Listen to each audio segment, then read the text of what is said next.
Welcome back to my channel and welcome to our new studio location. And maybe once in a while I will make a little tour inside the new location so you get some impressions. This video is all about this beauty here. Look at this chrome finish retro style camera here. It's of course the new Fuji GFX100RF, in my opinion, at least as far as I know, first compact medium format digital camera.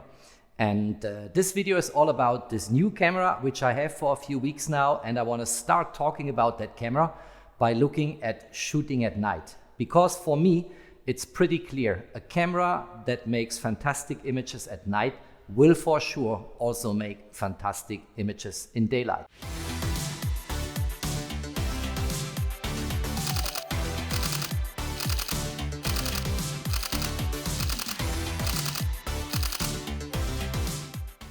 First things first, if you have not subscribed to my channel yet, please do so. Subscribe, hit the notification bell, help me to increase the reach of my channel.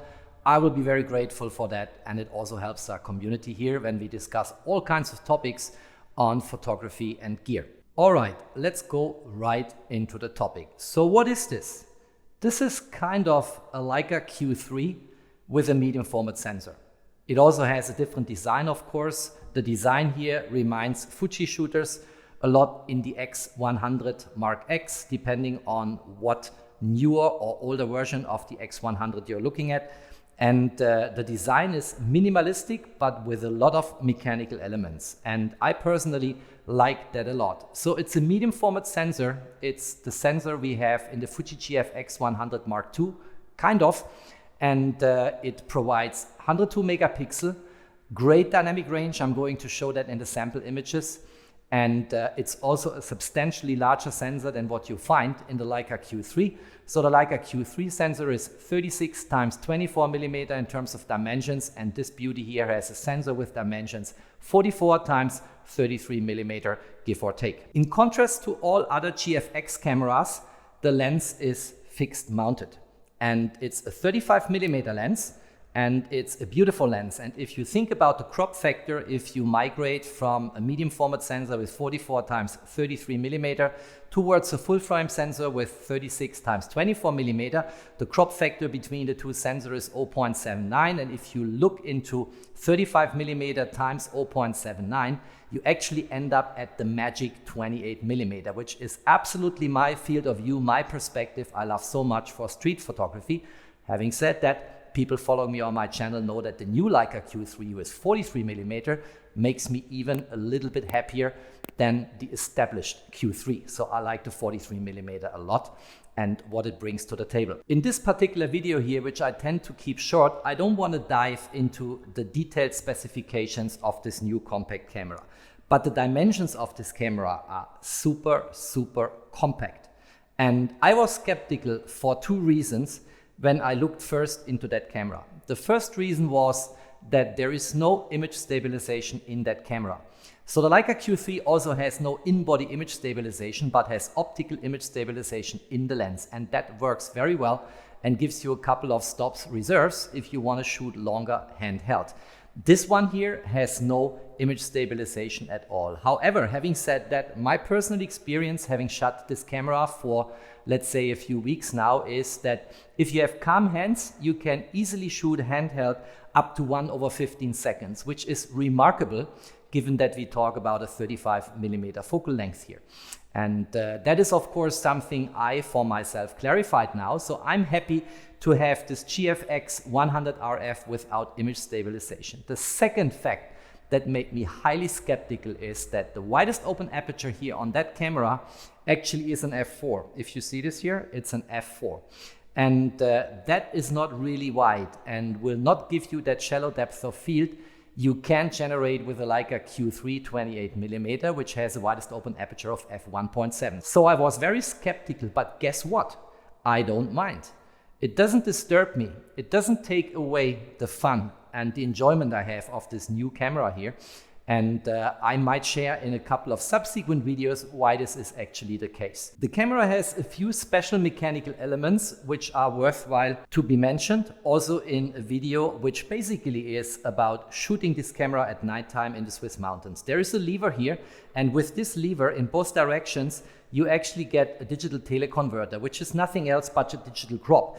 And it gives you the impression it simulates a focal length that is longer, but of course it crops into the sensor. But given that the sensor resolution here is 100 megapixel, that still will give you plenty of resolution. And also here I'm going to show sample images later when we look into Lightroom and look into the image quality provided by that camera when I was shooting it last night at a lake in the Swiss mountains. Among the various mechanical elements on this retro style chrome finished camera, there are two more I want to mention also in an introductory video, which is basically dealing with the image quality when I shoot this camera at night in the Swiss mountains. So besides this digital teleconverter here, I have here an aspect ratio dial. I hope you can see this. So this is currently at 4:3, 3:2 then we have 16:9, 65:24.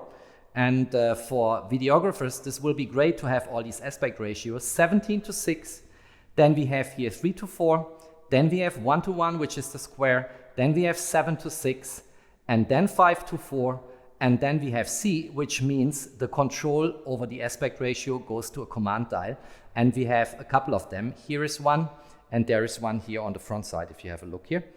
And then if I turn this again, I'm back to 4:3, which is the native aspect ratio of this medium format sensor. And that's remarkable, and I played with it last night on this lake in the Swiss mountains. I will show you the difference it makes in the images. And then the last element I want to mention in my introductory video is this dial here. So this is the shutter speed dial. You see 1/4000 seconds, then here we have 1/500 seconds, and so on. And it also has beautiful clicks. Listen to that. Very nice. This is shutter speed automatic here. And then if I pull it up, there is a little aperture here, a little window. If I pull it up, I actually can control my ISO. So this is the automatic setting. It's the red A. Then the ISO is chosen automatically by the camera. Then we have an ISO of 80. Then we have an ISO of 100, 125, and so on and so on. I can turn this here until I come here to 8000. And then it's going to C again, which means I get this to a command dial here, which is also very convenient. And then back to automatic. And then I click this down and it's fixed. And this is something we've seen before on other cameras, in particular in the Fuji world, but it's nice to have it on this medium format camera. And again, look at the dimension. This is so super compact, and I really like what I see here. And I also like a lot the image quality. This might be one of the best cameras of 2025, but the year is still young. Let's see what it brings in the course of the year. If you have shot GFX cameras before, you feel immediately at home in the menus. Let's turn the camera on. There is an on-off switch here. So let's go here to on.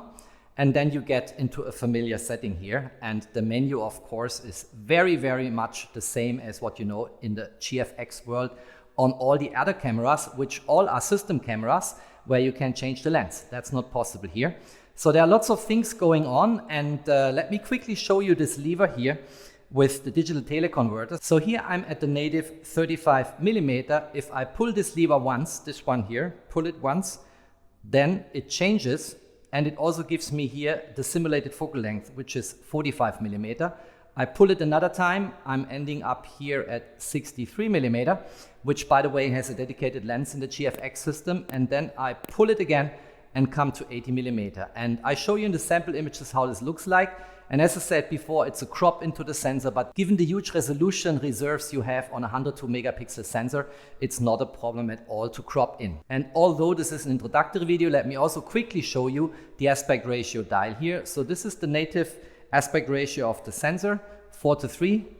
Then it shows me here 3:2, 16:9, and so on and so on. Let's go back to the native one, 4:3. And the good thing is, I'm also going to show this in Lightroom, is that yes, you get the raw file with this particular crop matching the aspect ratio you have chosen on this dial here, on this mechanical element, but you can take it back in Lightroom. So Lightroom knows that this is a crop, and if you go to the corresponding tool in Lightroom, you can actually get back the full frame. And that's very nice, something I know very well from the Leica world, in particular when we talk about perspective control. And that's basically all I wanted to say to that camera before I go into sample images and make some concluding remarks. Before going actually into the sample images, I want to quickly talk about dynamic range of the sensor in the GFX100RF. And if you see this clip from the beginning of this video, it was pretty dark. And the dynamic range of this sensor, as we know it from the Fuji GFX100 Mark II, is just phenomenal. Look at dark areas in the image where everything was in the shadows based on not enough light available, and it's so easy to recover all the information, all the details in the shadows in post-processing. As I said, I'm going to show you this in a moment in Lightroom. Of course, there are scientific approaches to talk about dynamic range, and I posted a video some time back on the Leica Q3 and the triple resolution sensor it has sitting in the camera. And you know, maybe I'm considering to do a comparison between this new Fuji compact camera and the Q3 28mm, and looking into, let's say, more technical aspects in order to put these cameras side by side. Drop me a comment if you want to see this, because this is typically a lot of work. In order to go more into details, let's have a look at some of these images in Lightroom to give you some impressions what this sensor is delivering in combination with this 35mm lens in the medium format setup. And here's the first image. It was a beautiful evening, and I was shooting here with 1/4 of a second at an aperture of f8.0, typical aperture for landscape, shooting at an ISO of 80. I think the base ISO of the Fuji GFX100RF is actually an ISO of 100, but here I used an ISO of 80. And you see this is the full resolution here, 11,500 and something times 8,600 and something pixels. And if you look at the level of detail you get here in this particular image, this is incredible. Look at that. I mean, there is so much going on. You get so much information. Let's look at the horizon here. Small villages at the shore of the lake.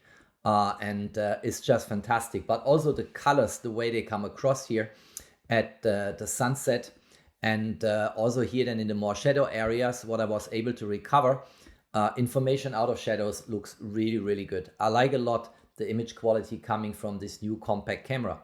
Here now, looking at the other side where the mountains are, so the lake is on one side surrounded by mountains, you really get again a lot of details. Let's have a look here into the shore. Let's have a look at the horizon, you know, tiny little houses at the shore, then the Swiss mountains, beautiful, you know. And as you saw, I showed it now twice, it was really dark. There was probably 1/4 of a moon visible. I show this in an image in a moment.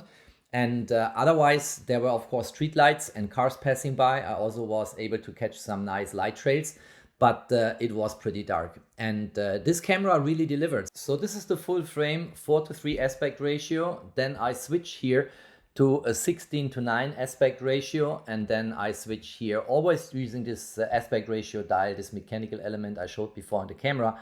This is 65:24.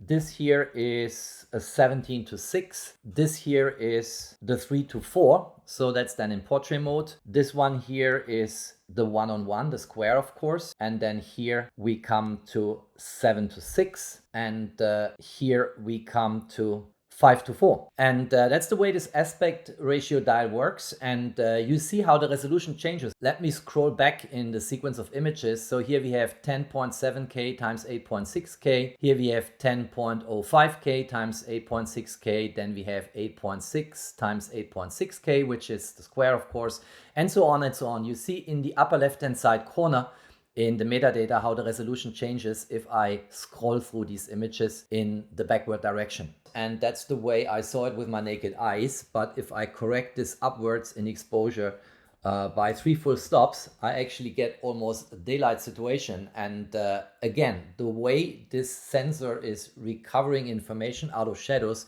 is amazing. In particular, in complex structures like the trees here in the forest, the houses here along the street, you see nicely the street lights here in this yellow color. And I think it's always the combination of the lens and the sensor, of course. But here in these images, there is really nothing I can complain about. It's the dynamic range, which is fantastic. It's the resolution and the sharpness, which is fantastic.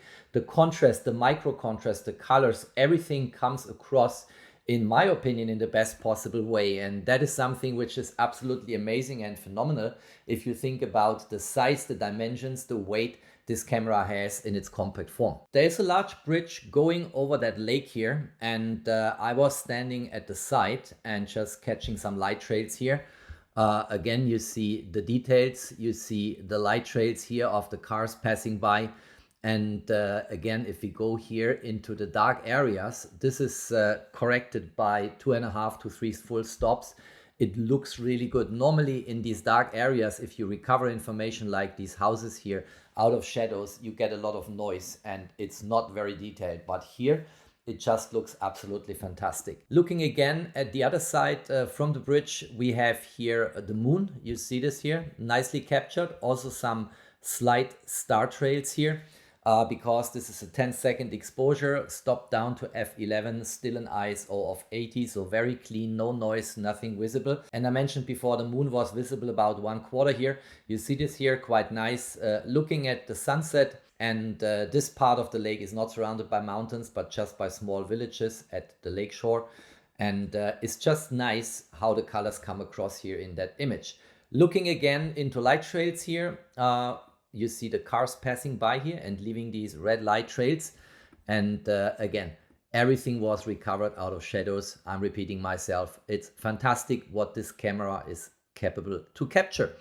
Another image which I like a lot, I like images where the eye of the observer is led through an image. And here it's clearly led over this bridge to the end of the bridge. And again, you see light trails here from cars passing by. And then at the end of the bridge, you find these little houses here, and I had to go to my side of the bridge because there's the parking lot where I left my car, and so on and so on. Here, street lights, and let's crop in by 100% for a moment here. Again, light trails from cars passing by, quite nice. Let's conclude this in a moment. Nice picture, I like this one. And yeah, that's the last thing I wanted to show actually. So we spoke before about the digital teleconverter, and the digital teleconverter is basically this. So here, for instance, if I switch to the next frame, this is the simulation of a 63mm lens, which I mentioned before has a native lens, a physical lens available in the lens portfolio for the GFX cameras. And you see in the upper left-hand side corner how the resolution is coming down. So from around 11.4 times 8.5K, and here I think I cropped in a little bit already, down at the 63mm focal length simulation to 6.5K times 4.8K, which is still plenty of resolution. And then this is the simulation of the 80mm focal length, 5120 times 3840 pixels. And you can work with these images not only for social media, you can really use that digital teleconverter for a different perspective, a different focal length, simulated of course by a digital crop. And the good thing is, and that's something I know from the Leica world, I mentioned this before, although this is a RAW file, so this is a .raf file, so the RAW format in the Fuji world, and it has the digital teleconverter with a 63mm focal length simulation applied. Lightroom recognizes still the full frame. If I go to the corresponding tool on the right hand side in the upper part here, then I can see that this is just a crop, and if I want to take it back, I can remove the crop, and then it's the full frame, no longer the 63mm focal length simulated image. All right, that's it. That's all I wanted to say and show. I hope you liked my presentation here. And now let me guess, what else do you want to see about this new medium format compact camera? What I personally guess is, and please confirm in the comments, you for sure want to see a comparison with the Leica Q328, because this is almost screaming for it. It's the same field of view, although the native aspect ratios are different on the Leica Q3 cameras. Because it's a full frame sensor, we have natively a 3:2. Here we have a 4:3. It's screaming for a direct comparison. And that comparison will be in two parts, very likely, if I find the time. One, it will be a comparison of all the design features, the mechanical elements, and the features, of course, and the specifications.